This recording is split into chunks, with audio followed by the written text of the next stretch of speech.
tıpkı söz verdiğim gibi Kim Soo-yeon ve Kim Se-ron olaylarının ikinci kısmını anlatacağım bir video ile geldim. Kim Soo-yeon ölsün. Ölene kadar ben buna devam edeceğim. Abartma. Tamam, bir şey attın ortaya. İyi misin sen ya? Yani o an insanlar sana cevap verebilecek durumdalar mı sence? Ancak bir taziye çelengi bıraktık. Allah razı olsun. Kore medyası Kim Se-ron'un Ocak 2025'te evlendiğini iddia etti. Ay zaten artık uzatmanın da anlamı yok. 100 kere açıkladılar zaten. Üf. Bu arada o videoda Garosero Disney Plus'ı falan tehdit etmiş. Yok artık. Adam durup yeni şeyler ortaya atıyor. Kimsenin de artık birazcık amacı aştığına inanıyorum. Bu videoyu bitirdiğimde son kısımda da anlayacaksınız özellikle sebebini. Sonrasında bu olaylara kim dahil oldu? Oyuncu Soyeji. Buna gıcık oldum. Yani madem öyle her şeyi veriyorsunuz bunu da verin. Ben de bu görseli de koyayım kenara. Labu.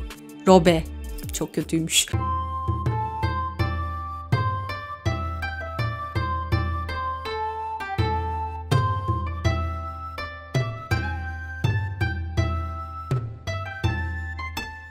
Merhaba arkadaşlar, Uzanda Olsun hoş geldiniz. Ben Sümeyye Sarat. Yepyeni bir haftada yepyeni bir videoyla daha karşınızdayım. Bu hafta size tıpkı söz verdiğim gibi Kim Soo-yeon ve Kim Se-ron olaylarının ikinci kısmını anlatacağım bir video ile geldim. Yine bir sürü şey oldu, yine bir sürü açıklama yapıldı. Yine Garosero çıktı, ortalığı karıştırdı. Şirket onlara cevap verdi. Netizenler şirketin cevaplarını yalanladı falan filan derken yine bir sürü şey yaşandı. Önceki videonun metni 24 sayfa sürmüştü yani. Bu videonun metni de tam 26 sayfa. Çünkü dediğim gibi çok fazla açıklama var. O açıklamalar yüzünden zaten bu videolar bu kadar uzun sürüyor. Onları da söylemeyince bu sefer eksik kalıyor. Diyorsunuz ki onun açıklamasını niye okumadın? Niye eksik bıraktın? Niye taraflı davranıyorsun diyorsunuz okumayınca. Bir kere yaşamıştım çünkü bunu. O yüzden ben de mümkün olduğunca bütün açıklamaları alıp size anlatmaya, aktarmaya çalışıyorum. Tabii ki yine taraf tutmadan iki tarafında açıklamalarıyla, iki tarafında yorumlarıyla anlatacağım size bunu. Zaten artık benim bu konuyla alakalı yorumumu biliyorsunuz. İlk videonun sonunda da bahsetmiştim. Tekrar aynı şeyleri söylemeye çok gerek yok. Şunu da söyleyeyim, normal şartlarda ayın sonlarına doğru ben önce bir aylık haber bülteni, sonra da bir dahaki ayın yeni dizilerinin videolarını yapıyorum. Fakat bu sefer bu Kim Soo-yeon'un olayları o kadar çok ilgi çekti ve siz de o kadar çok devamını istediniz ki bu seferliğe mahsus birazcık galiba bunu kaydıracağım. Bilemiyorum, eğer çekebilirsem önümüzdeki hafta haber bültenini, sonrasında da hemen dizilerin videosunu yapmak istiyorum ama bunu birazcık da olsa geciktirmiş olacağım maalesef ki bu konular yüzünden. O zaman haydi hemen videomuza geçelim.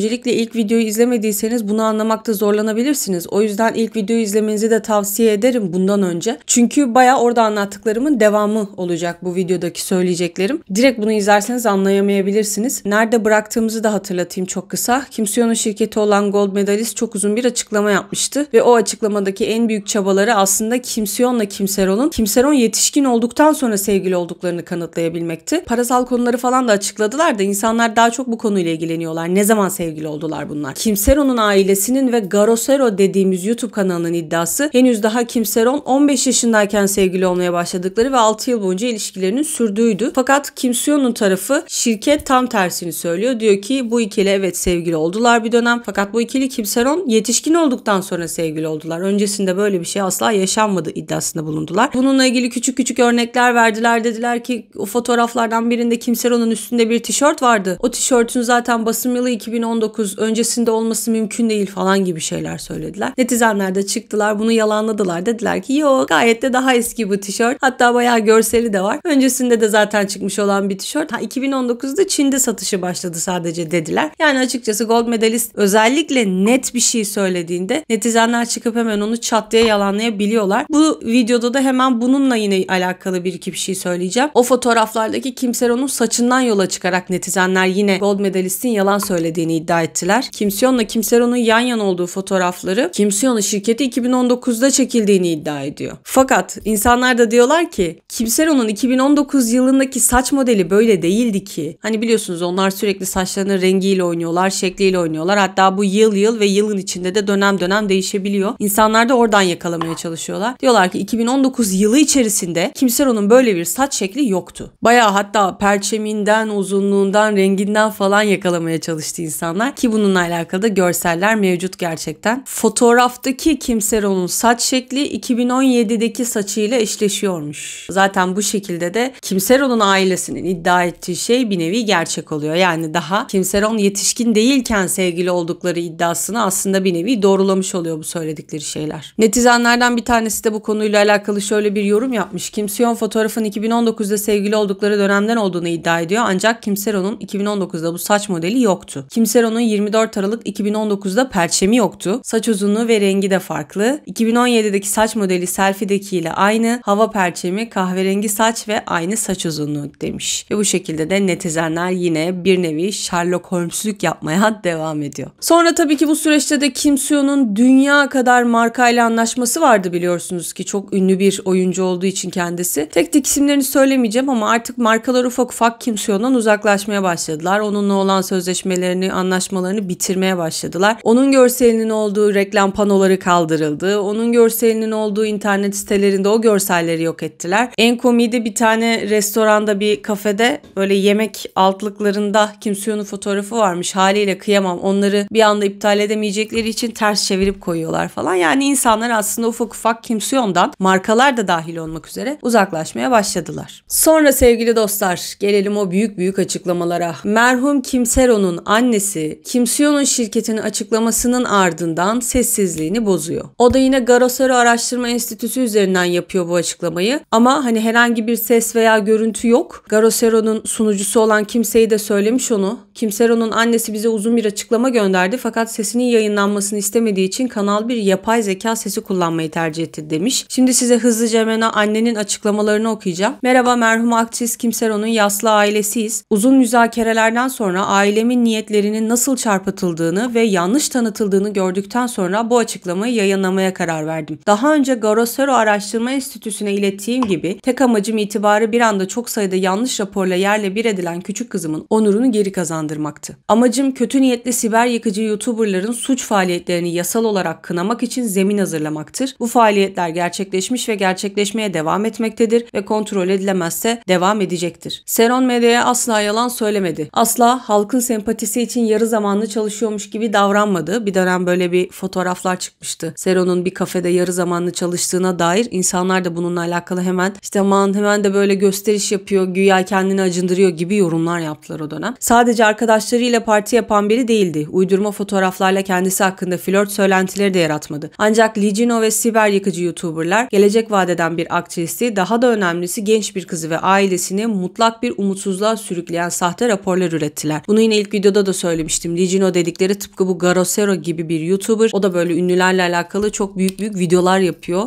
Daha doğrusu birçok insanın tepkisini çekebilecek videolar yapıyor. O videolarında da sık sık Kim Seon'dan olumsuz bahsetmişti. Hatta babası da kızımın ölümünün sorumlularından bir tanesi de Lee Jin-ho'dur gibi bir açıklama yapmıştı. Onun videolarını izleyip çok etkilendiği için psikolojisinin bozulduğunu, intihara sürükleyenlerden birisinin de o olduğunu söylemişti. Lee Jin-ho dedikleri kişi o. Dahası eski ajansı Gold medalist Seron'un fotoğrafını yükleme niyetlerini bilmediklerini iddia ederek Seron'u düşüncesiz bir yalancı olarak yanlış bir şekilde tanıttı. Bu da yine Kim Seon'un Queen of Tears zamanlarında birden Kim Seon'la alakalı böyle onunla yanak yana olduğu bir fotoğraf paylaşması ve şirketinde çıkıp aralarında hiçbir şey yok. Oyuncu neden böyle bir fotoğraf paylaştı bilmiyoruz açıklamasına kaynaklı söylediği bir şey. Artık Seron aramızda olmadığına göre daha da çirkin asılsız haberler ortaya çıktı. Ailesinin tek geçim kaynağı olduğu, geri kalanımızın onun kazandığı yüz milyonlarca doları çarçur ettiği ve kabul edilmesi çok korkunç olan birçok başka asılsız hikaye iddiaları. Geçtiğimiz birkaç gün içinde Garosero'ya sağlanan birkaç fotoğrafın nasıl sansasyonel hale getirildiğini ve yanlış anlatıların yeniden üretilmesine yol açtığını aktif olarak tanık oldunuz. Seron'un arkasında da güçlü bir ajansı olsaydı, önde gelen avukatların olduğu bir yönetim tarafından desteklenseydi belki de durumu daha iyi kontrol altına alırlardı. Ancak o zamanlar Seron'un ailesinden başka kimsesi yoktu. Kızıma yönelik her yanlış rapor onu keskin oklar gibi deliyordu. Daha yeni 20 yaşına girmişti. Tek başına kendisine bırakılan nefret dolu yorumlardaki akıl almaz kadın düşmanı kişisel saldırılara katlandı. Lee Jin-ho ve siber yıkıcılar onu çiğnedi, yere düştüğünde tekmeledi ve sonra onu kaldırıp uçuruma geri attı. Onların yanında düşüncesizce makaleler yayınlayan sorumsuz medya kuruluşları ve bu makalelere inanan kötü niyetli yorumcular vardı. Seron bu işkenceye 3 uzun yıl boyunca tek başına katlandı. Uyuyamadı, yalnız başına savaştı. Lee Jin-ho tarafından kışkırtılan sahte haberler Seron'u ülke çapında dışlanmış bıraktı. Tek bir medya kuruluşu gerçeği doğrulama zahmetine girmedi. Gerçekleri kontrol etmek için hiçbir çaba sarf etmediler. Bunun yerine Lee Jin-ho'nun sözlerini körü körüne yaydılar. Kendi maaşları uğruna gelecek vadeden bir aktresi yerin dibine soktular. Sadece muhabir olarak işlerini yaptıklarına inandılar. Biz yaslı aile olarak yardım için yalvardığımızda, durumun adaletsizliğini dile getirdiğimizde ve adil bir habercilik istediğimizde hiçbir medya kuruluşu yardım eli uzatmadı. Çocuğumu kaybetmenin acısını yaşarken bile YouTuber'lar vücutlarına kameralar sakladılar ve cenaze evine gizlice girdiler. Lee Jin-ho ise yas döneminde utanmadan bizi aradı. Bu tür insanlara insan denebilir mi? Onları affedebilir misiniz? Kore Ünlü İntiharlarını Önleme Derneği'nden Profesör Kon Yong-chan bize ulaşmasaydı ve Gorosero'dan kimseyi elini uzatmasaydı, ailem sonsuza dek Lee Jin-ho ve siber yıkıcıların çaresiz kurbanları olarak sıkışıp kalacak, Sero'nun lekelenmiş onurunun çözülmemiş acısıyla yaşayacaktı. Lee Jin-ho ve diğer YouTuber'ların yaptıkları suçtur. Ancak güncel olmayan yasal çerçeveler altında onları cinayetten sorumlu tutmam zor olacak. Sero'nun annesi olarak, oyuncu olarak yeteneğiyle tanınan sevgili kızımın onurunu tam olarak geri kazanmaya çalışıyorum. Dahası bu trajedinin yasal ve kurumsal reformlar için bir katalizör görevi görmesini ve medyanın sorumluluğunu ve dürüstlüğünü koruyarak böyle adaletsizliklerin bir daha asla yaşanmamasını sağlamasını umuyorum. Ya bu konuda gerçekten çok garipler bu arada. Yani cenaze evine girmek ne ya mesela? Zaten insanların bir sürü acısı var, bir sürü sıkıntısı var. Bu konuya ben bizimkilerde de çok kızıyorum. Cenaze oluyor mesela, ünlü birisi vefat ettiğinde, hayatını kaybettiğinde, ya gidiyorsun onun yakınına mikrofon uzatıyorsun, ne hissediyorsun diye. İyi misin sen ya? Yani o an insanlar sana cevap verebilecek durumdalar mı sence? Burada da öyle. Baksanıza, vücutlarına gizlice kamera koyup yaslı ailenin etrafında dolaşıyorlarmış. Ne kadar saçma sapan bir hareket. Annenin açıklaması bu kadardı. Devam ediyorum. Bu olayların ardından bir de Kim Sero'nun annesinin Kim Soo-yeon hakkında endişeli olduğuyla alakalı bazı şeyler çıktı. Bu süreçte sürekli kimseyi yeni fotoğraflar, videolar yayınlayacağını söylemişti ya hani Gorosero'daki adam. Bununla alakalı sürekli aslında bir nevi tehdit ediyordu Kim Soo-yeon'un şirketini. Diyor ki her gün tek tek yeni bir fotoğraf paylaşacağım. Kim Soo-yeon'un gelecek haftaki açıklamasının saçmalık olduğu ortaya çıkarsa sahip olduğum gerçekten kötü fotoğraf ve videolardan 3'ünü paylaşacağım. Sadece şunu bilin ki kız arkadaşının evinde bulaşıkları yıkayan çıplak bir kişinin fotoğrafı var. Kişi dediği zaten Kim Soo-yeon. Tabii bunları canlı yayında anlatınca ve insanlar da gaza gelip işte paylaş, onu mahvet, bitir falan gibilerinden yorumlar yapınca Kim Sero'nun annesi bu sefer Kim Soo-yeon için endişelenmeye başlıyor. Kimseyi de güya o fotoğrafları, videoları paylaşabilmek için Kim Sero'nun annesini ikna etmeye çalışıyor. Şöyle söylüyor: Kim Sero'nun ailesini ikna etmeye çalışıyorum. Kim Soo-yeon televizyonda yüzünü göstermeye cesaret ederse çıplak bulaşık yıkama fotoğraflarını yayınlayacağım. Yani güya hani o kadar yüzsüz olursa ben de ona karşılık bu fotoğrafı yayınlayacağım demeye çalışıyor. Ancak yaslı aile Kim Soo-yeon'un kötü kararlar verebileceğinden endişe ediyor. Bu gibi durumlarda mesele şu ki kendi başıma gidip onların istekleri dışında bana verdikleri şeyi yayınlayamam. Bugün Kim Sero'nun annesi bana bulaşık yıkarken çekilmiş olan gibi daha şok edici fotoğraflardan bazılarını yayınlamamaya karar verdiğini söyledi. Zihinsel olarak dengesiz olduğunu iddia eden ifadesini okuduktan sonra onun için endişelendiğini ve aşırı bir şey yapmayı seçebileceğinden endişelendiğini söyledi. Merhum Kim Sero'nun yaslı ailesinin bu tür insanlar olduğunu bilin. Aşırı bir şey yapma mevzusu Kore'de intihar etmek için kullanılıyor daha çok. Hani anne diyor ki eğer yayınlarsak, daha da üstüne gidersek Kim Soo-yeon'un da kendisine zarar vermesinden korkuyorum. O yüzden yayınlama demiş bu arkadaşa. İşe yaradı mı? Hayır. İnsanlar da tabii ki bu açıklamaların Kim Soo-yeon'un medyayı, insanları kandırmak için yapıldığını iddia ettiler. Öyle bir şeyin olmadığını, o yüzden ellerinde ne varsa yayınlamaları gerektiğini söylediler. Klasik işte, yani böyle şeyler oldu mu mutlaka birileri açgözlülükle bu olayın üzerine gidiyor maalesef ki. İnşallah kimsenin sonu o öyle olmaz. Sonrasında da Allah korusun sonları intihar etmek oluyor işte. Kim Sero'na da öyle yaptınız. Saçma sapan videolar çektiniz hakkında. Kimsenin de artık birazcık amacı aştığına inanıyorum. Bu videoyu bitirdiğimde son kısımda da anlayacaksınız özellikle sebebini. Sıkıntılı bir adam. Sonra insanlar şunu sorgulamaya başladılar. Kim Soo-yeon, Kim Sero'nla çocukken sevgili olduysa eğer nasıl bir yasal sonuçla karşı karşıya kalır? Bunu da hatta bir avukata sormuşlar bir televizyon programında. Soru şu: flört etmenin kendisi yasal cezaya sebep olabilir mi?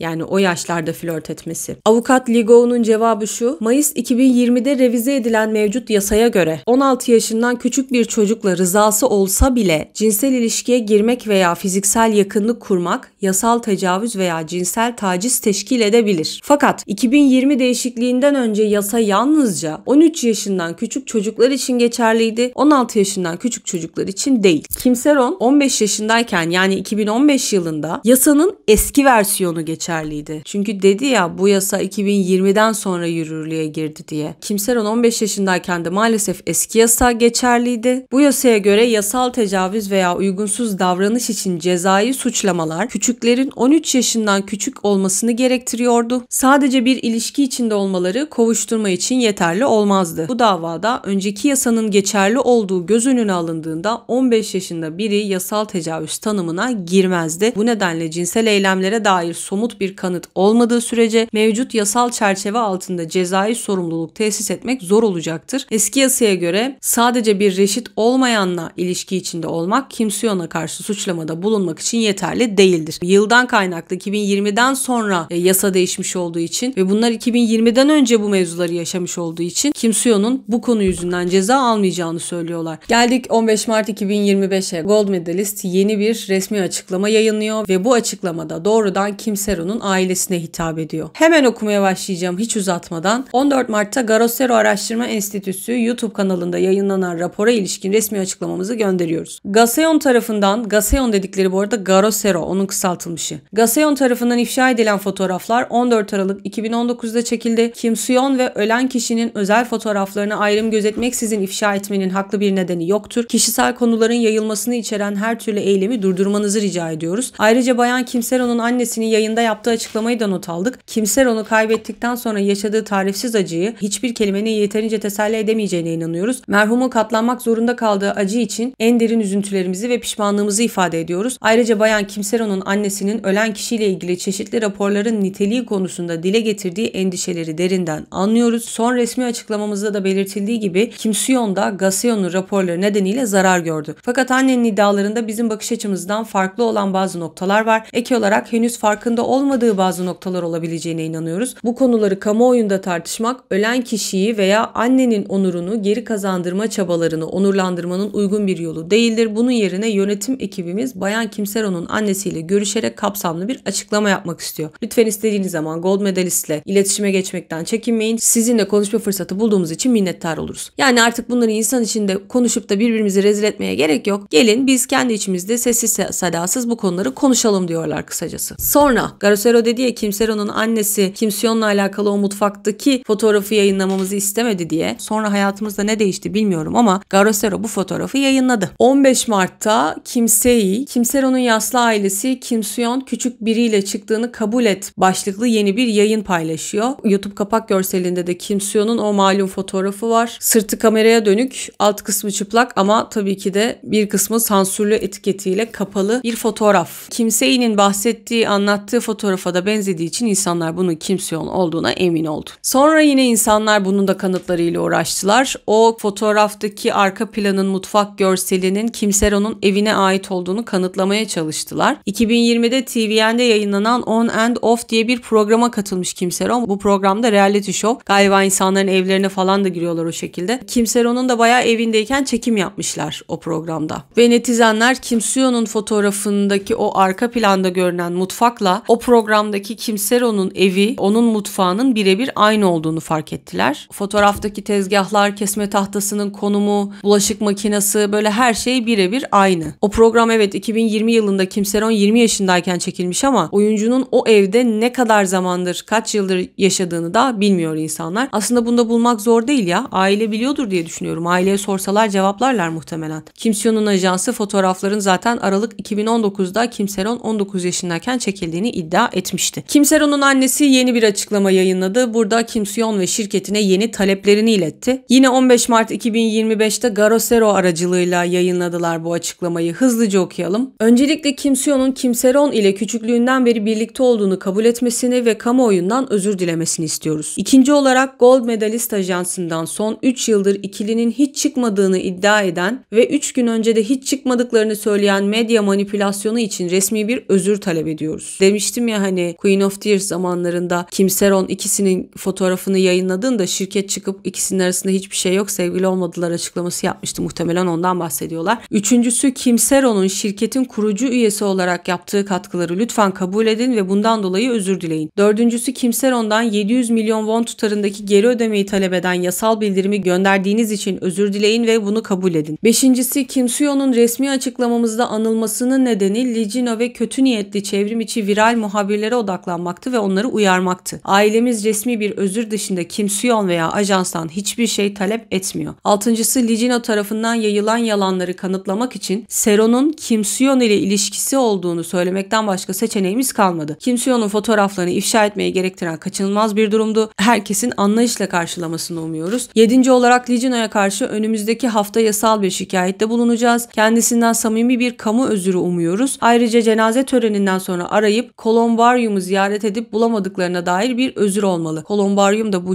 hani yaktıktan sonra küllerini bir şeye koyup cam bir yerin içine saklıyorlar ya, dizilerde falan görmüşsünüzdür mutlaka, oradan bahsediyorlar. Yani aslında bu ailenin açıklamasının tek sebebi Kimseron'unla alakalı yanlış anlaşılmaları düzeltmek ve hakkında çıkan haberleri doğrulamak, ama ona rağmen yine de alay konusu olduklarını söyleyip incindiklerini dile getirmişler. Kimseron'un vefatından kısa süre sonra yaptığı eylemler konuşuldu. Zaten aynı gün doğum günüydü dediğim gibi. Kimseron'un intihar ettiği gün Kimseon'un doğum günü. Ve o gün galiba Kimseon storiesinde kendisine gelen hediyeleri paylaştığı bir fotoğraf atmış. Bu da haliyle insanları sonradan bayağı bir kızdıran bir şey oldu. Kimseron'un ölümünden birkaç gün sonra G-Dragon'un dinleme partisine katıldığını fark ediyor insanlar ve bu da daha fazla eleştiriye sebep oluyor. Bir de yine Kimseron'un vefatından kısa bir süre sonra hayranlarına gönderdiği mesajlar, yani onlara verdiği cevapları fark ediyor insanlar ve gayet neşeli olduğu için insanlar bunu da eleştiriyorlar. Kimseon diyor ki vay canına merhaba, bu Kim Şubat Pazar özel bölümü. Hani bunun demiştim ya önceki videoda, Kim bilmem ne, Kim Milano, Kim Paris, seviyor böyle şeyleri. Hala benim doğum günüm. Bir hayranına cevap veriyor burada. Ben meşgulüm ama o daha meşgul.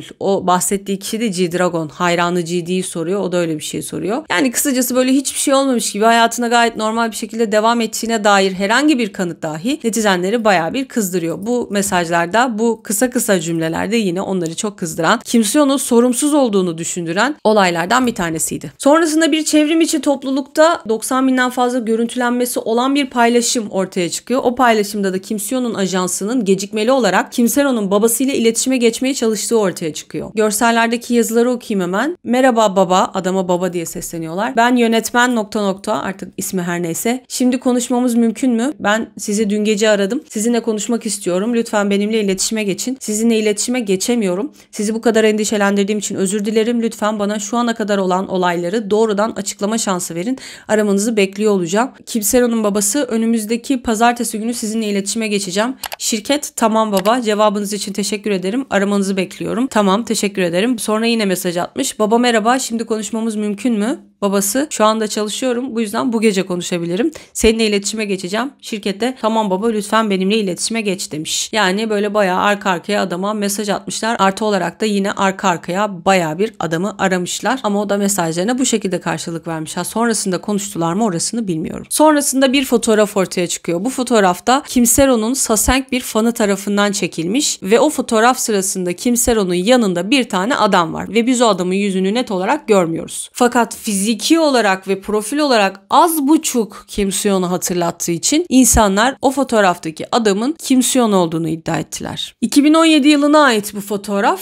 Dediğim gibi Sasenklere ait olduğu iddia ediliyor. Sasenk dediğimi de anlatayım, bilmeyenler vardır. Her yerde o hayran olduğu ünlüyü takip eden psikopatlar vardır ya, evlerine kadar girerler hatta ellerinde olsa, ki girebiliyorlar da bazen. Bir nevi artık işi sapıklığa dönüştürüyorlar. Stalker gibi, sapık takipçi gibi. Fotoğrafın çekildiği yerin Kimseron'un küçükken yaşadığı apartman olduğu söyleniyor. Ve insanlar fotoğraftaki adamın Kimseon olduğunu düşünüyorlar. Bunun da sebeplerinden bir tanesi şu bu arada. Fotoğraftaki adamın üzerinde kırmızı bir mont var. O montun da Kimseon'un bir reklamda giydiği ceketin aynısı olduğunu iddia etti insanlar. Yani bir marka bir reklam çekimi sırasında giydiği bir kırmızı mont var. İnsanlar o montla fotoğraftaki kişinin montunun aynı olduğunu iddia ediyorlar. Kimileri ise diyor ki yani bu fotoğrafa bakarak bunu anlamanız pek mümkün değil ama hakikaten zaten o kişinin yüzünde hiçbir şekilde göremiyorsunuz fotoğrafta. Ama tabii ki insanlar bunu da bir ihtimal olarak konuştular. Ve gold medalistin Kimseron'u paylaştığı fotoğraf nedeniyle tehdit ettiği iddia edildi. Hani Queen of Tears zamanlarında Kimseon'la yanak yana bir fotoğraf paylaşmıştı ya, o fotoğraftan dolayı şirketin Kimseron'u tehdit ettiği iddia edildi. Kimseron'un ailesi Seron daha hayatını kaybetmeden önce gold medalistten 2 tane onaylı mektup aldığını açıklıyor. 17 Mart'ta ailenin yasal temsilcisi açıklıyor bunu. Diyor ki gold medalist ilk mektubu gönderdikten sonra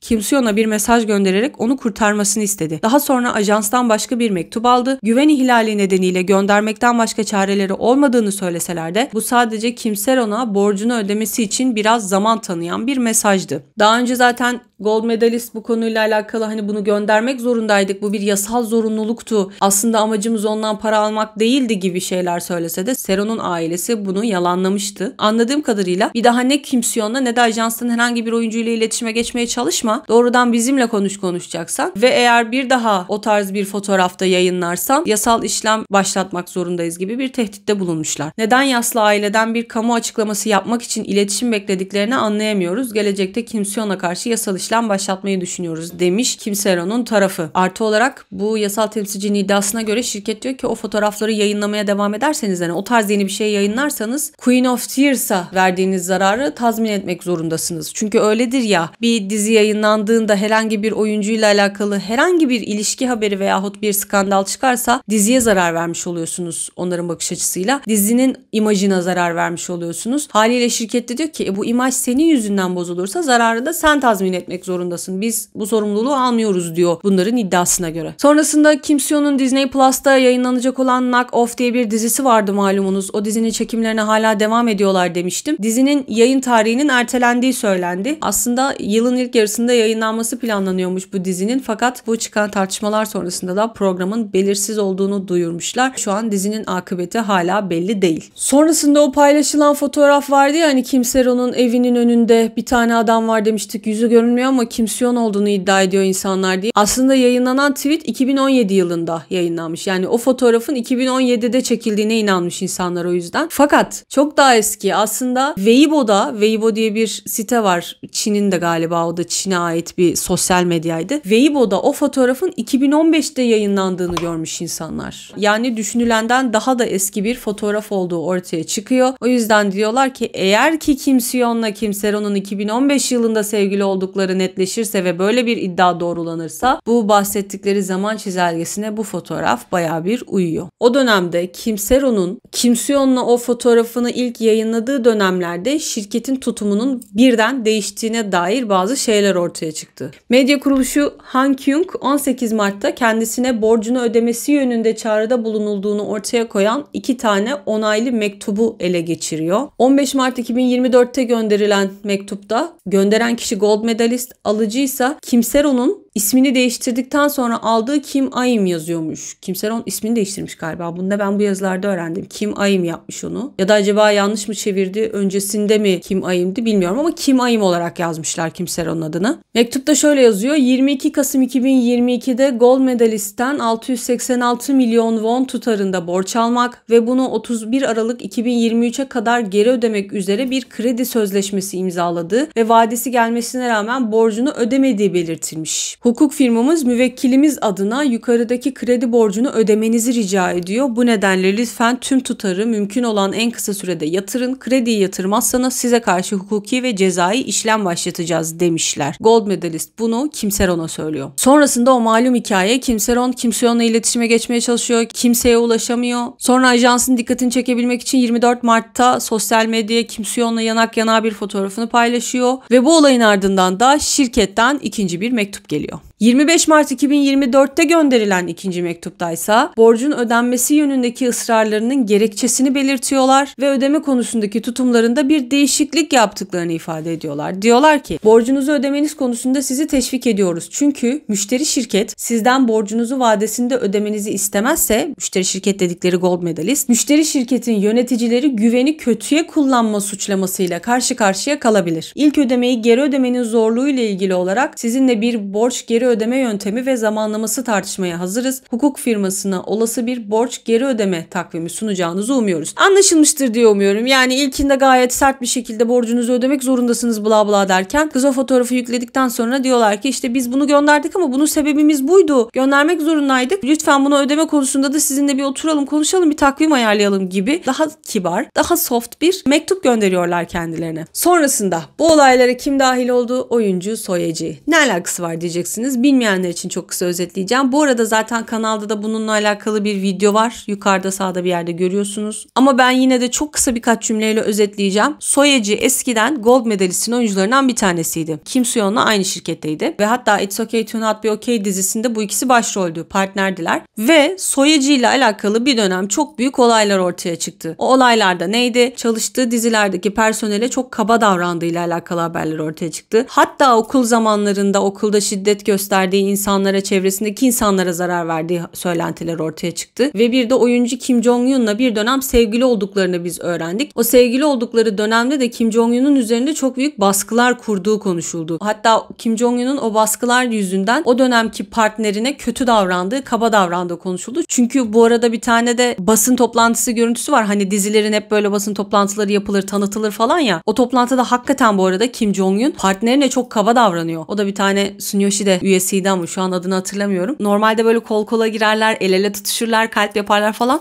Asla Kim Jong-un'da öyle bir şey yok. Buz gibi duruyor. Kız koluna girmek istiyor, kendini geri çekiyor falan. Bunların hepsi o videoda var bu arada. İzlerseniz detaylı görürsünüz. Burada çok anlatmayacağım. O yüzden de insanlar bunun sebebinin Soyeci olduğunu söylediler. Adamın üzerinde baskı kurduğunu, hiçbir şekilde hiçbir kadına yakınlaşmasını istemediğini söylediler. Ve tabii ki bu süreçte de yine bir sürü zorbalık hikayesi ortaya çıktı. Hem okul zamanında hem de personele karşı. Bir kişi de çıktı, dedi ki ben gold medalistin eski çalışanıyım. O zamanlar Soyeci zorba olarak çerçevelendi ve kalkan olarak kullanıldı diye bir iddia ortaya atıyor. Herkese merhaba, anonim olarak kalmak istiyorum. 4 yıl önce gold medalistte çalıştım ancak aktris Soyeci hakkında Dispatch ve OCN muhabirlerine önemli bilgiler sızdırdıktan sonra işten atıldım. Ancak iletişim kurduğum muhabirler Lee Sarang'ın yönetimin itibarına zarar vereceğini iddia ederek onlara talimat vermemesi nedeniyle verdiğim bilgilerin hiçbirini kullanmadı. Lee Sarang kim? Kim Soo-yeon'un şirketi birlikte kurduğu kuzeni. Söylemek istediğim şey, aktör Kim Soo-yeon ve kuzeni Lee Sarang'ın birçok sorunu olduğu ve aktris Soyeci'nin bir kalkan olarak kullanıldığı. Onun hakkında yapılan olumsuz iddiaların bir kısmı aslında yönetimin içinden geldi. Gold medalist kendi yanlışlarını örtbas etmek için Soyeci hakkında Dispatch'e kasıtlı olarak yanlış bilgi verdi. Hatta onun hakkında yalanlar yaymaları için insanlara para bile verdiler. Örneğin Soyeci'nin personele karşı kaba davrandığı iddiası uydurulmuştu. Bu tür asılsız iddiaları yaymaları için insanlara para ödeyen gold medalisti, ayrıca Soyeci'nin öğrencilik yıllarında okulda şiddet uyguladığı komplosunu yaratan da gold medalistin bir çalışanıydı. Ve bu muhabirlere bu yalanlar hakkında makaleler yayınlamaları Lee Sarang'ın talimatı altında yapıldı. Oyuncu Soyeci Kim Soo-yeon'a güvendi. Bu yüzden gold medalistle sözleşmesini yeniledi. Fakat sonunda kullanıldı ve yönetim onun aracılığıyla muazzam karlar elde etti. Burayı çok anlamadım ama oyuncu Kim Jong-un bir zamanlar Soyeci hakkında yanlış bilgi yaydığı için eski yönetimine dava açacağını söylemiş. Fakat gold medalist bunu asla açıklamamış. Böyle bir şey yaşanmış galiba. Bunu bilmiyordum. Yani Kim Jong-un böyle bir dava açacağını söylemiş ama biz bunu hiç duymadık. Üstelik ikinci K-draması Eve yayınlandığında bile yönetim onu aktif olarak tanıtmayı reddetti. Bu hikayenin çok daha fazlası var. Oyuncu Kim Soo-yeon bazı önemli gerçekleri biliyordu. Bu yüzden bu mesajı Kim Soo-yeon'un ebeveynlerine göndermek istiyorum. Pembe kapaklı günlüğüne bakarsanız Kim Soo-yeon ve oyuncu Kim Soo-yeon arasında neler yaşandığına dair daha fazla gerçek keşfedeceksiniz. Ama aynı zamanda onlara endişelenmemeleri konusunda güvence vermek istiyorum. Sonunda gold medalist bilmeden kendini ifşa edecek demiş. Böyle bir yorum ortaya çıktı, evet, ama henüz hiçbir şekilde hiç kimse tarafından doğrulanmadı. Sonra tabii ki hayranlar gidip Soyeci'ye de bununla alakalı yorumlar, mesajlar atmaya başlıyorlar. Burada yorumu çok anlayamadım çünkü zaten İngilizce çeviride de çok düzgün yazmamış. Kim Soo-yeon ile çıkmak hakkında tutarsız cümle demiş. Unni diye yazıyor yorumda. İşte bir cümle var Kim Soo-yeon'la alakalı, anlayamıyorum. Lütfen bizi bir daha hayal kırıklığına uğratma. Bunu az önce TikTok'ta okudum demiş. Soyeci de buna keşke insanlar artık dursalar gibi bir yorum atıyor. Sonra onu siliyor.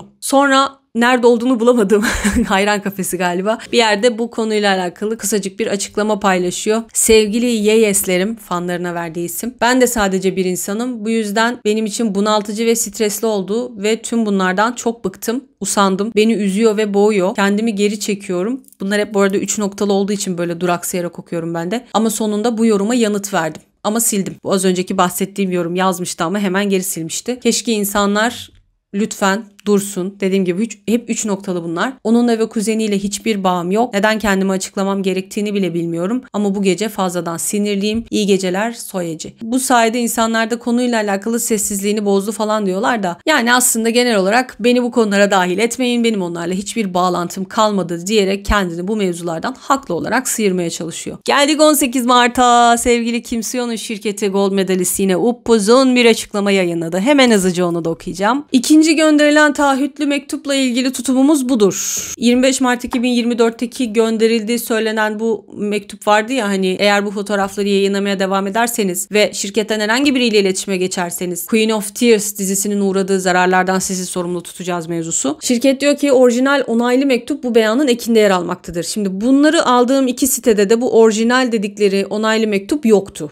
Buna gıcık oldum. Yani madem öyle her şeyi veriyorsunuz bunu da verin. Ben de bu görseli de koyayım kenara. Maalesef olmadığı için o görseli şu an koyamıyorum. Onaylı mektuptan da görüldüğü üzere diziye verilen zararlar için Kim Seon'dan hiçbir zaman tazminat talep etmedik. Ayrıca fotoğrafları çevrim içi yayınlamak veya ajanstaki diğer oyuncularla iletişime geçmek için tazminat talep etmek de mümkün değildir. İkinci onaylı mektubu ilk onaylı mektup hakkında daha fazla bilgi sağlamak için gönderdik. Daha önce belirtildiği gibi borcunun henüz tahsil edilmediğini bildirmek ve yöneticilerimizin görevini ihmal etme olasılığını ortadan kaldırmak için mektubu gönderdik. Bu 15 Mart 2024'te gönderilen ilk onaylı mektuptan alınmıştır. Ancak 24 Mart'ta Kim Seon, Kim Suyon'a bu konuda mesaj attı ve sosyal medya hesabından bir fotoğraf paylaştı. İkinci onaylı mektup kendisinden borcunu ödemesini istememizin nedenini açıklamak ve borcunun ödenmesi konusunda kendisiyle müzakere etme niyetimizi ortaya koymak içindi. İkinci onaylı mektupta görüldüğü üzere şirket kredi borcumuzun ödenmesini talep etmezse müvekkil şirketimiz güveni ihlal etmekle suçlanabilir ve niyetimizin borç ödeme yöntemi proaktif olarak görüşmek olduğu belirttik.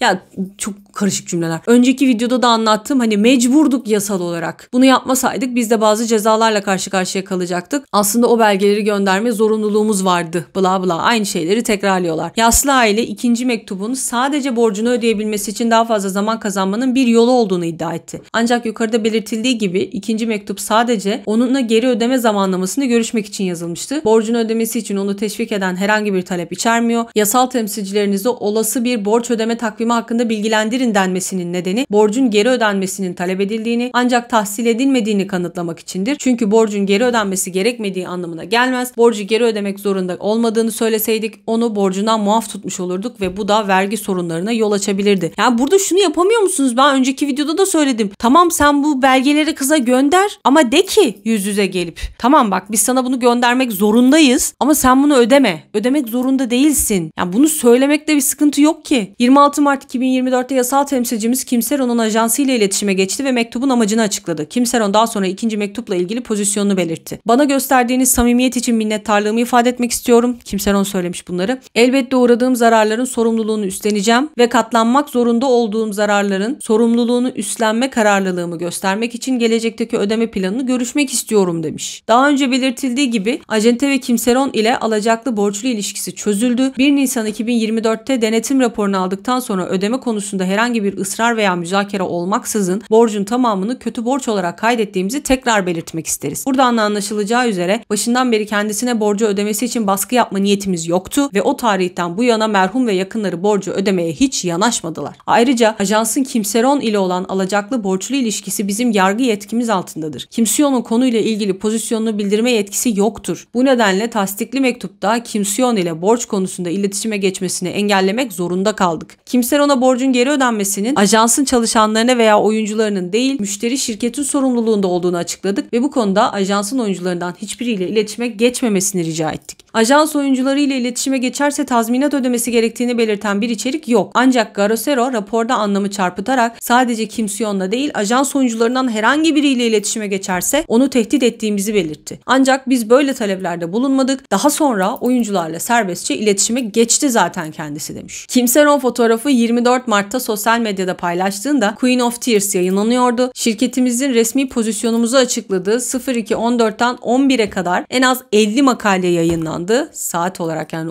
o kısacık zaman diliminde 50 makale yayınlandı diyor. Kimseron'a dürtüsel eylemlerin drama prodüksiyon şirketi, aktörler, yayın istasyonu ve daha fazlası dahil olmak üzere ilgili tüm tarafları etkileyebileceğini belirttik. Kendisine asla zararları ödemesi için baskı yapmadık. YouTuber Ligino hakkındaki pozisyonumuz. Kimseron'un gold medalistle olan sözleşmesi Kasım 2022'de sona erdi. Sonrasında farklı bir eğlence şirketinde çalışıyordu. Garosero'nun YouTuber Ligino ile bağlantılı olduğunu iddia ettiği yönetici aslında o diğer şirketle bağlantılıdır ve gold medalistin bir çalışanı değildir.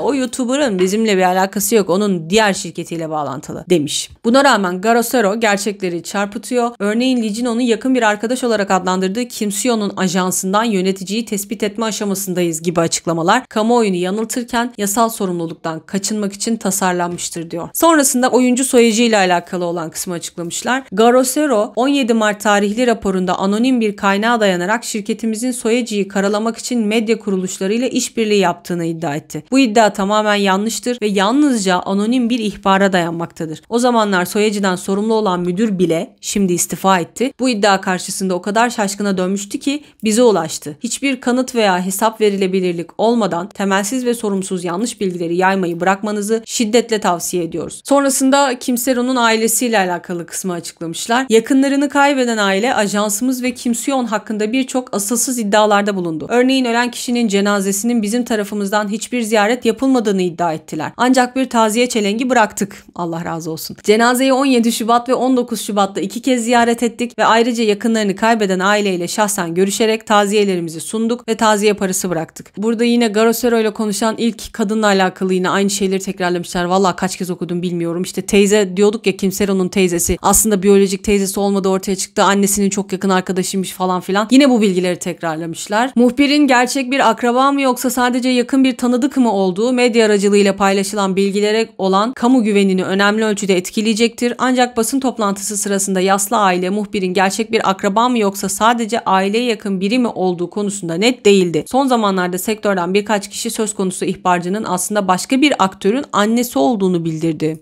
Kim olduğunu bilmiyoruz. Bir ihbarcının raporundaki en önemli husus ihbarcının kimliği değil, bilginin doğru olup olmadığıdır. Bunun tamamen farkındayız. Ancak ihbarcının kimliğini gündeme getiriyoruz çünkü yaslı aile basın toplantısında bir aile üyesini hedef almak büyük bir hatadır dedi. Yine de Kim Sion'un izni olmadan özel fotoğraflarını paylaştılar. Daha önce Kimseron'un yer aldığı bir yayında ortaya çıkan bu fotoğraflar Kimseron'un yetişkin olduktan sonra taşındığı bir evde çekildi. Yaslı ailenin iddia ettiği ilişkinin zaman çizelgesiyle hiçbir bağlantısı yok. Buna rağmen yaslı aile eylemlerini bir aile üyesine hedef almak ciddi bir hatadır bahanesiyle meşrulaştırdı ve Kim Sion'un özel hayatını hukuka aykırı bir şekilde ifşa etti. Garosero yeni fotoğrafların yayınlanmasını defalarca ima ederek durumu daha da körükledi. Yaslı aile ölen kişinin özel hayatının medyada yer almasının onun ölümünün sebeplerinden biri olarak gösterdi. Eğer durum buysa yaslı aile ve Garosero şu anda Kim Sion'a tam olarak ne yapıyor diye sormalıyız. Garosero 23 Haziran 2017'de Kimseron'a ait bir hayran SNS hesabı tarafından yayınlanan bir fotoğrafı kanıt olarak kullanarak Kim Sion'un küçükken Kimseron'la çıktığını YouTube'da bir kez daha iddia etti. Fakat fotoğraftaki kişi Kim Sion değil, başka biri.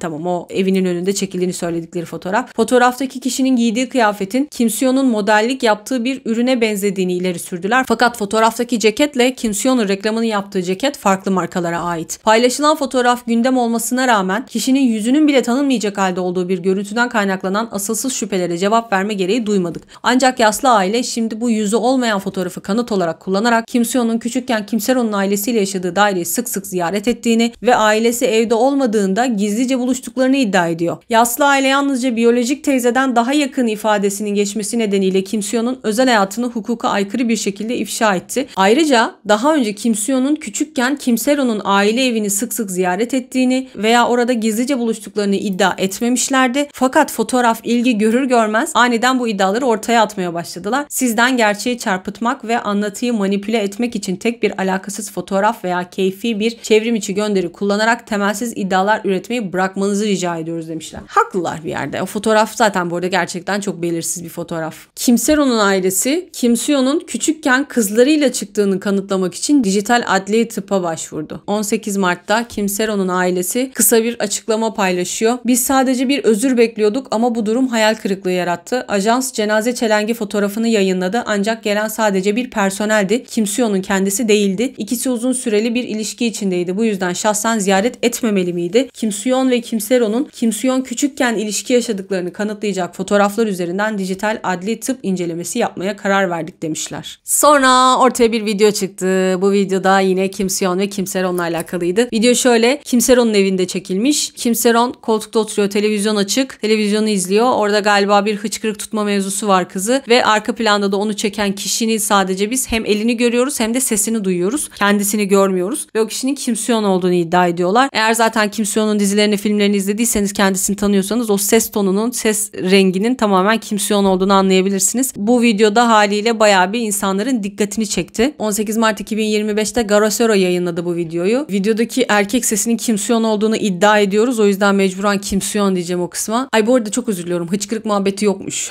Yanlış anlamışım o kısmı. Sırtında galiba bir cihaz, bir şey takılıymış. EMS veya bir masaj aleti deniyor gibi görünüyor diyor. Ne olduğunu ben de bilmiyorum. Ve o aletle alakalı, o sırtındaki şeyle alakalı konuşuyorlar. Videoda zaten eliyle de kızın sırtına dokunuyor. Diyor ki sırtına fazla güç vermiyor musun diyor Kim Seon. Kim Seon da vay canına bu harika. Daha önce denedin mi? Hayır değil mi? Bence karnına denersen ölürsün. Bir kedinin sırtına bant yapıştırmışsın gibi hissettiriyor. Artık nasıl bir şey bilmiyorum. Vay canına. Sonra Kim Seon'un onu çektiğini fark ediyor. Bunca zaman beni filme mi aldın? Kim Seon da evet diyor. Böyle bir video aslında, kısacık bir video. Dediğim gibi videoda Kim Seon'un yüzü görünmüyor ama sadece sesini duyuyoruz. Garosero da diyor ki bu videodaki kişi Kim Seon'un ta kendisi. Bu video netizenleri bir miktar heyecanlandırdı. Sebebini de söyleyeyim hemen. Videonun arka planındaki televizyon sesi insanların dikkatini çekti. O televizyondan gelen sesin arka plandaki şovun Journey to the West veya Knowing Bros olduğu sonucuna varıyorlar ve arka planında da Jennie'nin solo şarkısı çalıyor. Şarkının çıkış tarihi de ne? 2018. O yüzden insanlar da diyorlar ki eğer ki o televizyonda yayınlanan program Jennie'nin de şarkısından yola çıkarak 2018 tarihlerindeyse Gold Medalist'in iddia ettikleri zaman aralığından daha önce sevgili oldukları anlamına geliyor. Ha tamam, orada 18 yaşında olmuş oluyor ama Gold Medalist daha farklı bir tarih belirtmişti. O yüzden insanlar da diyorlar ki eğer ki o programın ne olduğunu keşfedebilirsek bu ikilinin de o dönemde sevgili olduklarını netleştirmiş olduğumuz için daha iyi anlayabiliriz diyorlar. Biraz karışık oldu, inşallah anlaşılır olmuştur söylediğim şeyler. Neyse, zaten her türlü eğer bu video 2018 yılında çekildiyse şirketin söylediği zaman aralığıyla uymuyor. Sonrasında Kim Seron'un ailesinin avukatı Kim Seron'un Kim Seon'u son ana kadar koruduğunu iddia ediyor. Direkt kendi açıklamasını okuyorum. Gold Medalist'ten ilk mektup geldiğinde Kim Seron, Kim Seon'un böyle bir şey göndermesi mümkün değil, başka biri göndermiş olmalı diye düşündü. Onaylamak isteyerek Kim Seon'a bir mesaj gönderdi. Ancak güvendiği kişi Kim Seon cevap vermedi. Bunun yerine ona diğer oyunculara ulaşmaması veya herhangi bir fotoğraf paylaşmaması gerektiğini belirten ikinci bir onaylı mektup geldi. Teyzesi ve ailesiyle her zaman meseleleri tartışan Kim Seron onlara ikinci mektuptan bahsetmedi. Ona inanmaya devam etti ve o öyle biri değil dedi. Belki de bu yüzden ikinci mektubu açıklamamayı seçti. Yükü tek başına omuzladı. Sessizce acı çekti ve sonunda Kim Seon'un doğum gününde trajik bir seçim yapmış olabilir demişler. Burada sanki sürekli aynı şeyleri söylüyormuşum gibi oluyor ama farklı farklı insanlar bu açıklamaları yaptığı için ben de belirtmek durumunda kalıyorum. Sonrasında Garosero yine ortaya garip bir iddia attı. Kim Seon'un Kim Seron'dan Telegram kullanmasını istediğini söyledi. Bunun iddiasına göre Kim Seon, Kim Seron'a demiş ki Kakao Talk hesabını sil, bundan sonra Telegram'dan iletişime geçelim. Kanal şöyle bir açıklama yapıyor. Bu lise öğrencisi olan aktris Kim Seron'un 13 Ağustos 2018'de Kim Seon'a gönderdiği bir kısa mesaj, Kakao Talk'u sildiği ve ona yeni bir telefondan Telegram üzerinden kendisiyle iletişime geçmesini söylediği söyleniyor. Kim Seron ve Kim Seon'un 2015'ten beri romantik bir ilişki yaşamadığını hala söyleyebilir misiniz? Bu bir lise öğrencisiyle yaşlı bir adam arasındaki normal bir sohbete benziyor mu? Kim Seon'a da ısrarla yaşlı adam diyor bu arada. Neden aceleyle Kakao Talk'u sildi ve yeni bir telefonda Telegram kullanmak istedi? Yaşlı ailenin Kim Seon için bir isteği var. Kim Seon ve ailesinden derhal samimi bir şekilde özür dilemesini istiyoruz. 13 Ağustos 2018'de Kim Seon Kakao Talk'u öylece silecek misin yazıyor. Galiba cevap yok. 14 Ağustos 2018'de yine Kim Seon bu bir telefon görüşmesidir, aç yazmış. Artık herhalde aramaya çalışmış, açmamış. O da böyle bir mesaj atmış anladığım kadarıyla. Telegram'ın özelliğini bilmiyorsanız bunda ne var diye düşünebilirsiniz. Telegram'da konuşmanın 3 saniyede silinmesi gibi bir özellik var. O yüzden de netizenler bunun suçlarını saklamak için yaptığını düşünüyor. Yani güya onunla sevgili olduğu döneme dair hiçbir kanıt bırakmayacak. Da öyle bir derdi olan adam hiç fotoğraf da çektirmezdi herhalde ya. Bilmiyorum, garip. Devam ediyorum. Kim Seon'un yakın arkadaşı oyuncunun şu an nerede olduğuyla alakalı da bir açıklama yaptı. Demiş ki Kim Seon şu anda ailesinin yanında kalıyor. Kuzeninin mi yoksa babasının mı yanında kaldığından emin değilim ama istikrar ve rahatlık sağlamak için ailesinin yardımına güveniyor. Gold medalist tarafından yapılan açıklamalarında yine Kim Soo-yeon'la birlikte, yani onun da bilgisi dahilinde yapıldığını söylüyor anladığım kadarıyla. 19 Mart 2025 tarihinde Lee Jin-ho aracılığıyla çok daha farklı bir haber ortaya çıktı. Kore medyası Kim Se-ron'un Ocak 2025'te evlendiğini iddia etti. Lee Jin-ho bu videoda yaslı aileye karşı sorumluluk hissettiğini ama şu anki durumun çok da normal olmadığını söylüyor. Videoda gerçeği düzeltmek istediğini söylüyor. Kim Se-ron'un ailesinin kızlarının evli olduğu gerçeğini sakladıkları yönünde bomba bir iddia ortaya atıyor. Ocak 2025'te Kim Se-ron'un Instagram hesabında gizemli birkaç fotoğraf yayınlanmış. Bu fotoğraflarda Kim Se-ron genç bir adamla yan yana. Fotoğrafların altında da Mary yazıyor. İşte evlenmek, evli gibi bir anlamı var. Bu paylaşım birkaç dakika içinde siliniyor. Kim Se-ron'un temsilcileri de bunun sadece bir arkadaşıyla çekilmiş olduğu bir dizi fotoğraf olduğunu iddia ediyor. Lee Jin-ho o videoda ayrıca Kim Se-ron'un kocasıyla New York'a taşınmayı ve yeni evli hayatını sürdürmeyi planladığını iddia ediyor. Kim Soo-yeon'un Kim Se-ron'un Kakao Talk hesabını sildirdiğini ve Telegram üzerinden iletişime geçtiği haberini yalanlıyor ve diyor ki bunun Kim Soo-yeon'la bir alakası yok. Ona bunu yaptıran kişi Kim Se-ron'un kocasıydı. Şöyle bir açıklama yapmış. Daha önce Garosero adlı YouTube kanalı Kim Se-ron'un ailesine Kim Soo-yeon'un kendisine telefonunu değiştirmesini, Kakao Talk'u silmesini ve Telegram üzerinden iletişim kurmasını söylediğini iddia etmişti. Yaslı aile 4 yıl önceki eski erkek arkadaşı Kim Soo-yeon hakkında büyük sorunlar gündeme getiriyor. Ancak gerçekte Kim Se-ron başka bir adamla evliydi ve yeni evli hayatını yaşıyordu. Yaptığım kontroller onunla ilgili videolarımın yayınlandığı sıralarda Kim Se-ron'un o sırada kocasıyla birlikte ABD'de olduğunu doğruladı. Lee Jin-ho ayrıca o videoda bir ses kaydı yayınlıyor. O ses kaydı da şöyle: Kim Se-ron eski ajansından bir çalışanla konuşuyor. Gold medalistten sonraki ajansından bahsediyoruz. Hemen size o ses kaydının Türkçesini okuyayım hızlıca. Bu fotoğraflarda ne var? Ben yüklemedim, erkek arkadaşım yükledi. O deli.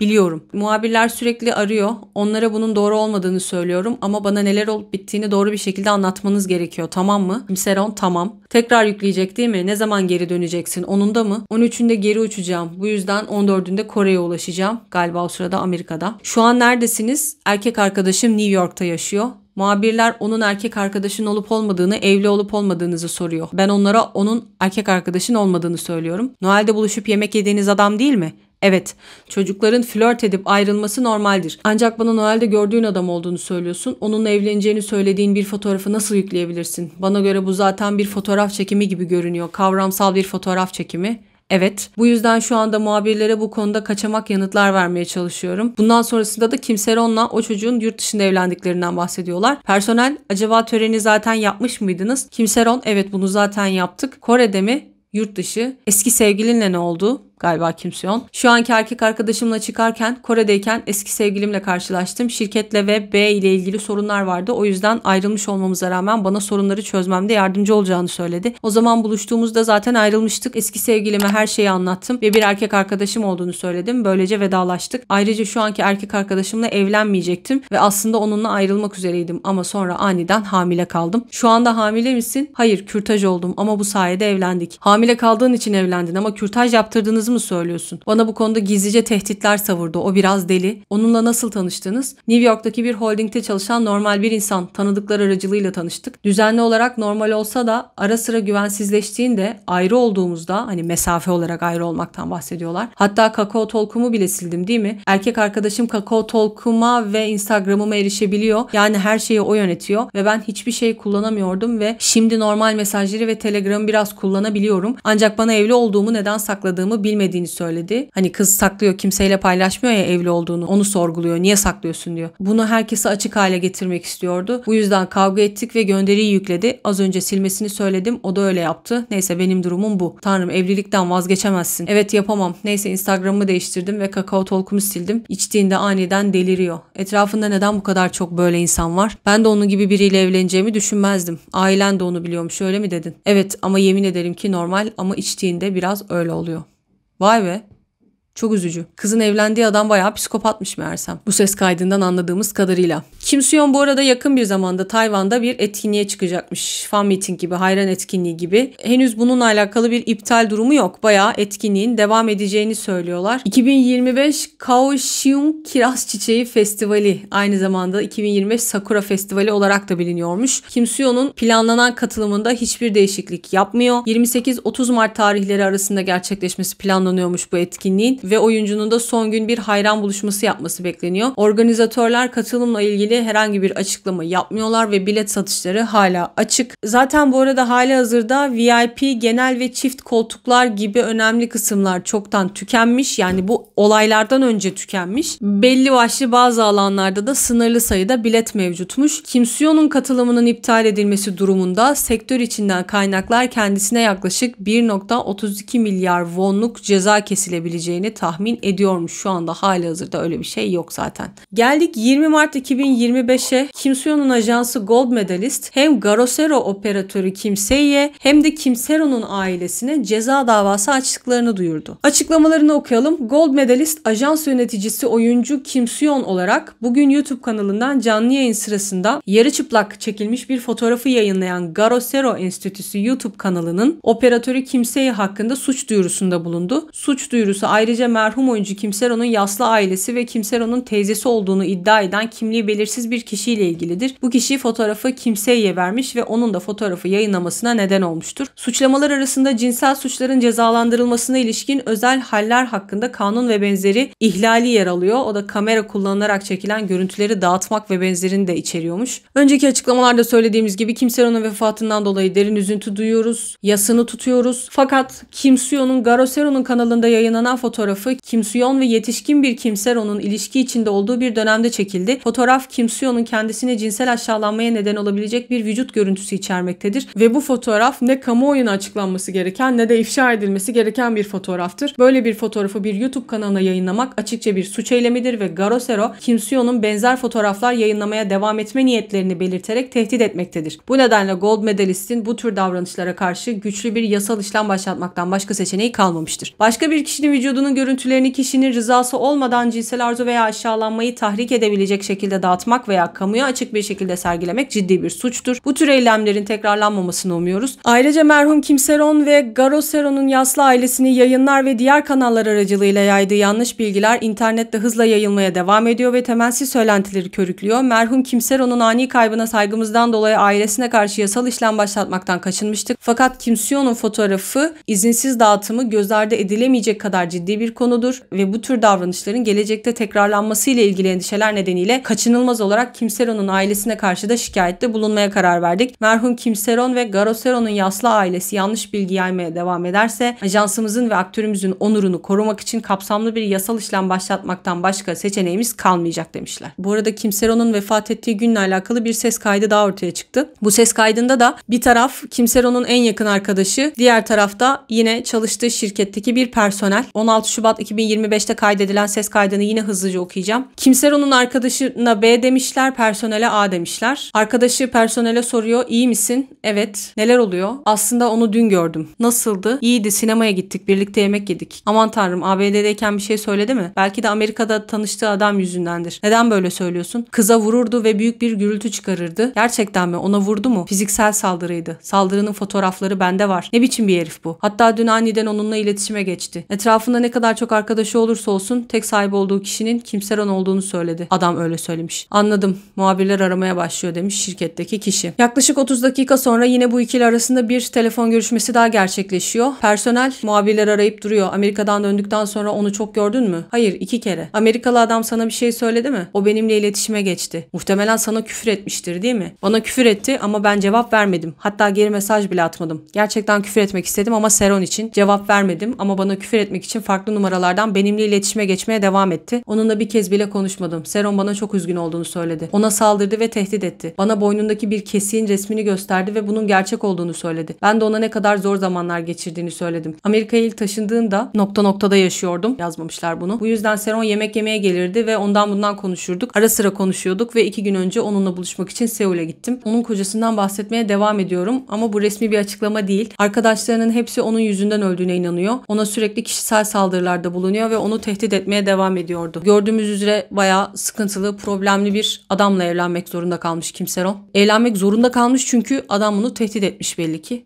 Kim Seron'un ailesi de diyor ki biz kızımızın evliliğinden de kürtajından da haberdar değildik. 20 Mart'ta Garosero yine konuyla alakalı bazı açıklamalar yapıyor. Diyor ki Kim Seron'un annesi dün kontrolsüz bir şekilde ağlıyordu. Bir personel ona sarıldı ve çok zayıf olduğunu, sanki sadece deri ve kemikmiş gibi olduğunu söyledi. Annesi ağlarken bize Seron'a cennette başlıklı el yazısıyla yazılmış bir mektup uzattı. Aslında bugün bir basın toplantısı yapmayı planlamıştık ancak annesi fiziksel olarak hareket edemediğini söyledi. Ayağa kalkmasının bile ne kadar zor olduğunu gördük. Yürek parçalayıcı. Aile üyeleri bize Seron'un evliliğini hiç duymadıklarını söyledi. Peki ya kürtaj? Seron'un o personele neden böyle bir şey söylediğini anlayamadıklarını söylediler. Ayrıca hastane faturalarını kimsenin ödemediği ve müdürünün 20 milyon won ödemek zorunda kaldığı iddiası da vardı. Bu kızla iletişime geçen şirketteki personel galiba bahsettikleri müdür. Ailesi gözyaşlarına boğuldu ve iddianın kanıtını istediği iddiaları kabul edemediler. Ses kaydında Kim Seron o personele ailesinin de bildiğini söylemişti ya. Bunlar da diyor ki niye öyle söyledi bilmiyoruz ama bizim ne kürtajdan ne de evliliğinden haberimiz yoktu. Olaya karışan eski ajans personeli, bu gold medalistten sonraki şirketten bir personeldi zaten. 21 Mart 2025'te Star News'e bir açıklama yapıyor. Diyor ki ben hiçbir zaman kayıtları vermedim veya Lee Jin-ho'ya yayınlaması için izin vermedim. O benim iznim olmadan videoyu yükledi demiş ve bu kaydı izni olmadan yayınlamış olduğu için de Lee Jin-ho cezai bir yaptırımla karşı karşıya kalabilir demişler. Ve Kim Seron'un annesi ölen kızına bir mektup yazdı. Bu artık çok uzun olduğu için, videoyu da bayağı bir uzatmış olduğum için bunu da tek tek okumayacağım ama haberin linkini alt kısma bırakmayı düşünüyorum, açıklamalar kısmına. O mektubu merak ediyorsanız, okumak istiyorsanız alt kısımdan linkten ulaşabilirsiniz. Bayağı duygusal, tamamen kızına yönelik yazdığı bir mektup. 21 Mart 2025'te Kim Soo-yeon'un yasal temsilcisi Kim Seron'un ailesine yönelik açtıkları davayla alakalı kısa bir açıklama yapıyor. Dünkü açıklamada belirtildiği gibi eski ajans oyuncusu Kim Seron'un vefatıyla birlikte ajans şu anda keder ve yasla dolu. Yaslı ailenin de bu duyguları paylaştığına inanıyoruz. Bu nedenle şimdilik mümkün olduğunca daha fazla yasal işlemden kaçınıyoruz. Bu sefer şikayette bulunmaktan başka seçeneğimiz yoktu. Çünkü aşırı nitelikte açık fotoğrafların yayınlanmaya devam etme riski vardı. Aslında şirketle aynı şeyleri söylemişler. Yani mecburen sadece o konuyla alakalı dava açtık. Onun haricinde şu an için diğer konularla alakalı dava açmak gibi bir niyetimiz yok diyorlar. Fakat netizenler de Kim Soo-yeon'un küçük biriyle çıktığı iddiaları hakkında iftira davası açmamasının garip olduğunu söylüyor. Çünkü şu şartlarda yaşça bayağı bir küçük biriyle, yetişkin dahi olmayan biriyle sevgili olduğunuzu iddia ediyorlar. Haliyle çıkıp ne yaparsınız? Bunlar bana iftira atıyor deyip iftira davası açarsınız. Ve şirket asla başından beri hiç kimseye bir iftira davası açmadı. İnsanlar da bunu sorguluyorlar. Diyorlar ki niye açmıyorsunuz? Demek ki bu insanlar doğru söylüyorlar. Çünkü iftira davası açılması demek çok daha fazla kanıtın ortaya çıkması demek. Bu da şirketin haksız olduğunu, Kim Soo-yeon'la alakalı o konuda sevgili oldukları yaşla alakalı yalan söylediklerinin ortaya çıkacağı anlamına geliyor. O yüzden de hiçbir şekilde bu davayı açamıyorlar diyor netizenler. Bu tartışmaların ortasında da Disney Plus çok kısa bir açıklama yayınlıyor Knock Off dizisiyle alakalı. Uzun tartışmaların ardından Knock Off'un yayınlanmasını beklemeye karar verdik diyorlar. Sonrasında bu sefer yine Kim Seron'un annesi çıktı. Bu malum teyzeyle alakalı açıklama yaptı. Aynı şeyleri söyledi aslında. Lee Jin-ho bu her şeyi açıklayan muhbir diye adlandırdıkları kişiye sahte teyze diyor ya, haliyle kadının öz kardeşi olmadığı için. Hatta sahte teyzeye de dava açmakla tehdit etmiş. Seron'un annesi de şöyle söylüyor. Bay Lee Jin-ho, bu ailede böyle biri yok. Teyze sadece Seron'un teyzesi. Hepsi bu. Aslında Seron'un akrabası olduğunu yalan yere iddia eden biri olsaydı yasal işlem başlatan biz olurduk. Siz değil. Bunu açıklamak için neden zaman harcıyorum? Konuyu sürekli saptırarak halkın yaptığınızı unutacağını mı zannediyorsunuz? Gerçek bir teyze, sahte bir teyze. Bunun ne önemi var ki? Seron yaklaşık 6 yaşındayken ve çocukken oyunculuğa başladığında bu kişiyle bir çocuk oyuncu annesi olarak tanıştım. Birbirimize yardım ettik. Sırayla ev işlerini yönettik ve çocuklarımız için yöneticilik yaptık. Gerektiğinde birbirimizin yerini doldurduk. Zamanla çocuklarım ve ben ona güvenmeye ve onun gerçek bir aile olarak görmeye başladık. Onu o şekilde göreli neredeyse 20 yıl oldu. Aynı şekilde ben de onun çocuklarına teyze gibi oldum. Hasta olduğumda her şeyi bırakıp yanıma koşan ilk kişi o oluyor. Zorlandığımda beni dinlemek için bütün gece ayakta kalıyor. Bazen aile üyelerinin yaptığı gibi anlaşamadığımız zamanlarda bile tartışıyoruz. Çocuklarım bana söyleyemedikleri şeyler olduğunda ona söylüyorlar ve o da bir arkadaş veya abla gibi dinliyor. Ben yapamadığımda çocuklarımın yemekleriyle ilgileniyor ve ben de aynısını ona yapıyorum. Aile bu değil mi? Gerçek bir teyze olarak kabul edilmek için daha ne yapmamız gerekiyor? Ona ailemin bir parçası olarak görmeniz için ek niteliklere mi ihtiyacınız var? Son 3 yıldır birileri sistematik olarak yanlış makaleler yayarken ve Seron'a eziyet etmek için organize yorumlar seferber ederken Seron'un yanında olan tek kişi ailesiydi. Teyzesi de dahil. Seron'un öldüğü günden bugüne kadar teyze hayatını askıya aldı ve bir aydan fazla bir süredir yanımda kalıyor. Eğer bu aile değilse o zaman nedir? Tekrar ediyorum, bunu açıkça belirtiyorum. Lee Jin-ho'nun bahsettiği sözde sahte teyze, ailemin tıpkı gerçek bir teyze gibi gördüğü biridir. Bu konuda meşru bir kapasitede bizim için tüm dış iletişimleri yönetmekle görevlendirilmiştir. Bay Lee Jin-ho, özür dilemek sizin için gerçekten bu kadar zor mu? Talebim gerçekten bu kadar mantıksız mıydı? Lütfen meselenin özünü çarpıtmayı bırakın. Yaptığınız şey gerçekle ilgili değil. Bu sadece bunun bedeli ne olursa olsun hayatta kalmak için çaresizce çabalamanız. Acının ne olduğunu anlamıyor musunuz? Ay zaten artık uzatmanın da anlamı yok. 100 kere açıkladılar zaten. Üf. Teyze ise teyze işte. Her zaman illa biyolojik bağlantınız olan insanlara mı öyle hitap edersiniz ya? Son olarak sevgili dostlar, bunu da söylemem gerekiyor. Kim Soo-hyun'un kuzeniyle alakalı bazı şeyler ortaya çıktı ve sıkıntılı şeyler ortaya çıktı ve bu doğrultuda da biraz Sulle'nin de adı geçti. Bunlardan da bahsedeyim, bu videoyu da artık kapatayım. Lee Jae-yoon ve Lee Robe takma adlarıyla da bilinen Lee Sarang medyaya aktör Kim Soo-hyun'un kuzeni olarak tanıtılıyor. Dispatch, Kao Pictures yapım şirketini nasıl kurduğunu ve Real filmini 2 sahte isimle yönettiğini ifşa eden bomba bir rapor yayınladıktan sonra kendisi büyük bir tartışmanın merkezi haline geliyor ve bütün bunlar diyor Kim Soo-hyun'la gerçek ilişkisini gizlemek için açıkça bir girişimdi. Kim Soo-hyun 2017 yılında Real diye bir film çekti ve bu film bayağı bir gişede olumsuz sonuç aldı. İnsanlar tarafından çok kötü yorumlar aldı. Konu neredeyse yok denecek kadar az diye eleştiriler aldı. Düzenleme ve özel efektler beklentilerin altında kaldı. Filmin bu durumu halkın 11,5 milyar won tutarındaki yapım bütçesinin nasıl harcandığını sorgulamasına yol açtı. Korkunç bir para. 7,93 milyon dolar. Bunu biraz bakarak okuyacağım, çok karışık. Dispatch bu konuyu araştırmaya başlıyor. Filmin izini 2015 yılında kurulan Real Munjonsa adlı bir şirkete kadar sürüyor. Lee Jae-yoon film yatırımlarını ve ilgili iş faaliyetlerini yönetmek için kurulan bir firmanın CEO'su olarak listeleniyor ve bu şirket Çinli ve Koreli yatırımcılardan 11,5 milyar won değerinde yatırım alıyor. 2016 yılında Kao Pictures adlı yapım şirketi kuruluyor ve bu yapım şirketinin ilk filmi de Real oluyor. Kayıtlarda Lee Jae-yoon'un aynı zamanda bu şirketin de CEO'su olduğunu görüyoruz. İlginç bir şekilde hem Real Munjonsa hem de Kao Pictures'ın şirketlerinin adresleri aynı. Sonsudong'daki lüks bir konut kompleksi, bu da Kim Soo-hyun'un evinin adresiyle aynı diyorlar. Lee Jae-yoon 2016 yılında ismini Lee Robe olarak değiştiriyor. Yukarıda adı geçen şirketlerin CEO'su olmasının yanı sıra Real'ın yönetmeni olduğu da ortaya çıkıyor.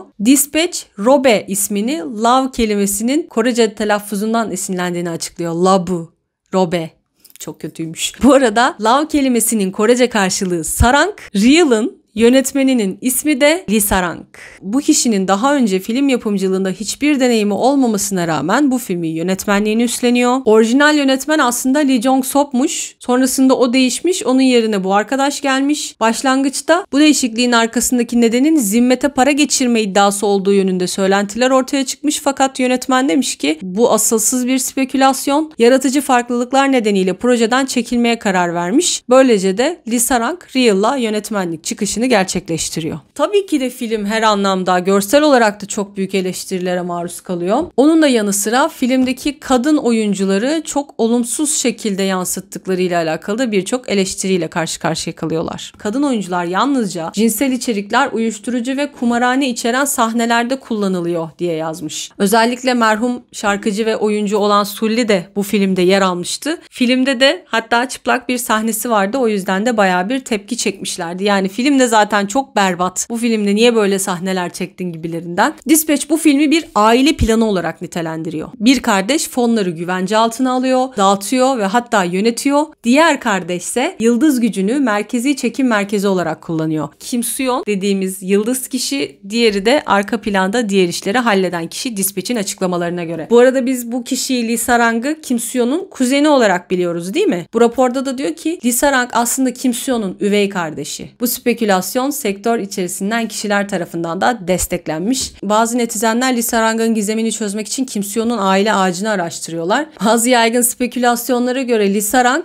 Kim Soo-hyun'un biyolojik annesinin ve ilk kocasının oğlu. Kim Soo-hyun ikinci kocasının oğlu. Yani anne aynı, babalar farklı. Lee Sarang da zaten başından beri söylediğimiz gold medalisti Kim Soo-hyun'un birlikte kurduğu kuzeni. Ve artık Kim Soo-hyun'un ajansı son olarak Garosero'dan gelen ek iddialara yanıt verdi. Bunu da okuyup artık videoyu bitiriyorum. 24 Mart 2025'te son açıklamalarında gold medalist Garosero'nun ek hamlelerine, ek açıklamalarına değindi. Bu arada o videoda Garosero Disney Plus'ı ajansı falan tehdit etmiş. Hani eğer Knock Off dizisini iptal etmezseniz, Kim Seon'u diziden çıkarmazsanız yeni videolar, fotoğraflar paylaşacağım diye tehditlerde bulunmuş. Şirket de şöyle söylüyor. Şikayetimizi iletmemizin hemen ertesi günü 21 Mart'ta Garosero YouTube kanallarında canlı yayın sırasında aynı fotoğrafları bir kez daha yayınladı. Onların bu davranışı başka bir suç teşkil ediyor ve yasaya ve soruşturma makamlarına karşı açıkça saygısızlık gösteriyor. Akıl almaz bir eylem. 21 ve 22 Mart'taki canlı yayınlarda ayrıca aktör Kim Seon'un da yer aldığı Disney Plus'ın orijinal dizisi Knock Off'tan bahsedildi ve Disney Plus'ın Knock Off'un yayınını iptal etmemesi durumunda Kim Seon'un yer aldığı bir video yayınlayacakları tehdidinde bulundu. Garosero Araştırma Enstitüsü, aktör Kim Seon'un NTH Room davasına benzer bir suç işlemiş gibi görünen imalarda bulundu ve bunun bir video kaydı olduğunu iddia etti. Önceki tüm iddiaları gibi bu da tamamen yanlış ve elbette böyle bir video mevcut değil. Eylemleri göz ardı edilemeyecek ciddi suçlardır ve biz onlara karşı hızla ek yasal işlem başlattık. Yok artık. Adam durup yeni şeyler ortaya atıyor. NTH Room'da şöyle bir şeydi. Bilmeyenler için söyleyeyim. Bir dönem Telegram'daki bir suç örgütü ortaya çıktı. Küçük çocukların, gençlerin, kızların, kadınların özel fotoğraflarını, görsellerini, videolarını ya tehdit ederek ya da gizli saklı bir şekilde elde edip ve bu görselleri parayla sattıkları bir olay vardı NTH Room. Çok büyük bir mevzu haline gelmişti. Ona karışmış olabileceğinden falan bahsetmiş. Çok büyük iddialar bunlar ya. Yani bilmiyorum, bu adamınki artık şeye döndü gibime geliyor. Garosero'nunki. Kim Seon ölsün. Ölene kadar ben buna devam edeceğim. Abartma. Tamam, bir şey attın ortaya. Aile bile bir yerden sonra çıktı, dedi ki fotoğrafları paylaşmayın. Kim Seon'un sağlığından endişe ediyorum. Sen hala garip şeyler yayınlıyorsun, paylaşıyorsun. Yani tamam, bir sal artık, bir dur. Bir karışma artık. Aileyle onların arasında çözülsün bu mevzu. Bu adamın her şeyde böyle kendini bu kadar öne atıp gerçekten bu kadar çirkinleşmesinden nefret ediyorum. Görüldüğü üzere bu olayda da deli gibi çirkinleşmiş durumda şu anda. Neyse efendim, bugünlük